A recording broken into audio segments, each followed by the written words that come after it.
हे बाबा धवलेश्वर महाप्रभु कलानंदीर धड़ा होइथिबा महाप्रभु धवलेश्वराय नमो नमः।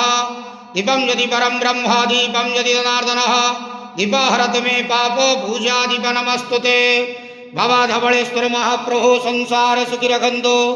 आज महाशिवरात्रि जागर उपवास शुभ बुधवार रे समस्त श्रद्धालु भक्त मान को आश्रीपद करंतु मनस्कामना पूर्ण करंतु कर्म क्षेत्रोन्नति करंतु ग्रहरिष्टमान खंडन करंतु जगतर मंगल करंतु विश्वर कल्याण करंतु समस्त गुआवसा भक्त मानकर मनस्कामना पूर्ण करंतु सेवकर डाक श्रवण करंतु आपणकर नाम विख्यात करंतु समस्त जागर उपवास व्रतधारी मानकर मनस्कामना पूर्ण करंतु।